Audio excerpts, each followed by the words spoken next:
के गार्डन में बैठना सुकून देता है हमें। आप नहीं जानती माँ, यहाँ उल्टी गंगा बहने लगी है। ससुर जी जब से रिटायर हुए हैं, मेरी सास और ससुर दोनों किसी फिल्म के लव बर्ड की तरह अपने आप को जवान समझने लगे हैं। दिन भर हमारे घर के पास बने गार्डन के झूले में बैठे बातें करते रहते हैं। उन्हें अपने पक चुके बालों का भी ख्याल नहीं रहता। अब इस उम्र में उन्हें ऐसा व्यवहार क्या शोभा देता है। कविता अपनी ससुराल के समाचार अपनी माँ को बता रही थी।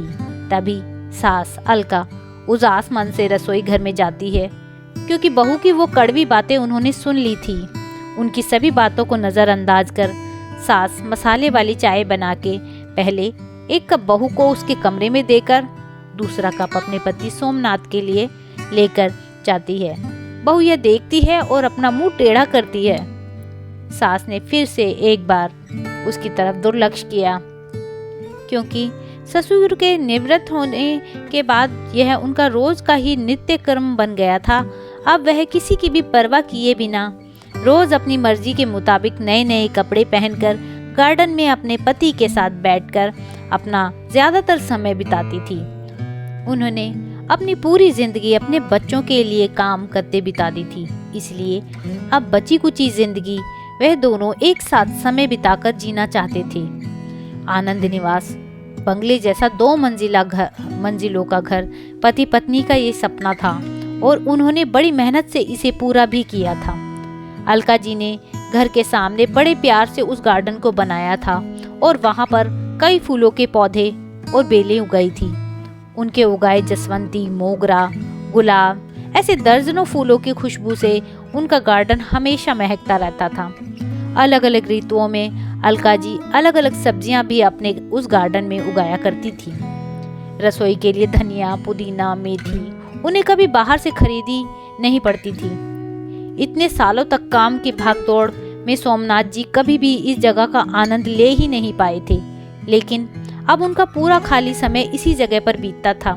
दरअसल एक और छोटा सा घर वहां बना सके, इसके लिए उन्होंने यह जगह खरीदी थी, लेकिन अब वह यह संभव ही नहीं था। अलका जी को अपने बनाए उस गार्डन में एक झूला चाहिए था, जो उन्होंने ला कर दिया था, और अब वही झूला उनको एक दूसरे के साथ ज़्यादा से ज़्यादा सुखमय समय बिताने का जरिया बन गया था। उन्होंने अपने घर में सभी ज़रूरी चीज़ों की और बाकी ऐशो आराम की चीज़ों की कोई कमी नहीं रखी थी।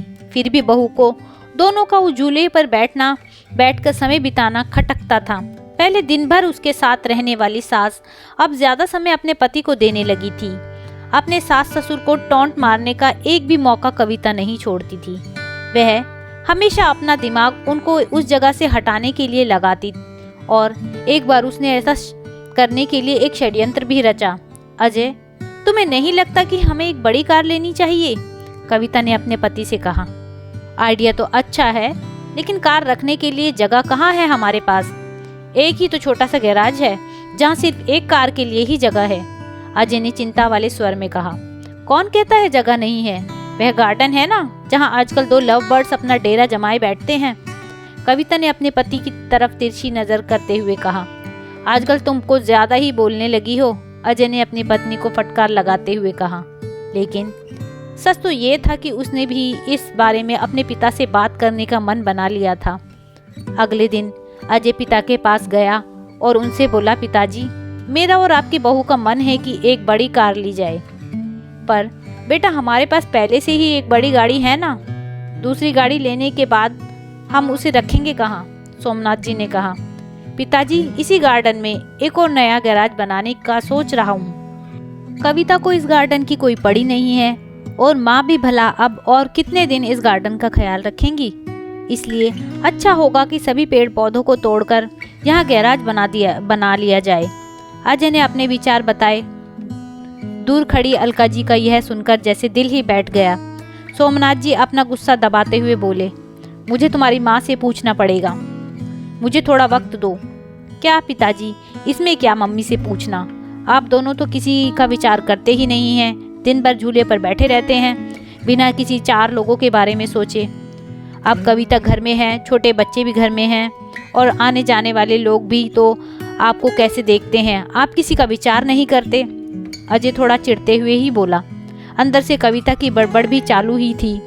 सोमनाथ कुछ नहीं बोल पाए। उस दिन बेटे और बहू ने बाहर से अच्छा खाना मंगवाया था, लेकिन अलका और सोमनाथ जी के गले से निवाला उतरे ना, ऐसा हो गया था। उस पूरी रात दोनों ही जागते रहे, लेकिन अगली सुबह सुबह कुछ विचार आने से सोमनाथ जी के चेहरे पर मुस्कान आ गई थी। सोमनाथ जी खुद रसोई घर में जाकर चाय बनाकर लाए थे, लेकिन अलका जी इतनी निराश थी कि वह आज बगीचे में किसी भी पेड़ पौधे को पानी डालने नहीं गई थी। पूरा दिन तो बड़ा ही नॉर्मल तरीके से गुजरा था, लेकिन शाम को अजय की आंखें फटी की फटी रह गई जब उसने घर के आगे घर के भाड़े से देना है का बोर्ड पढ़ा।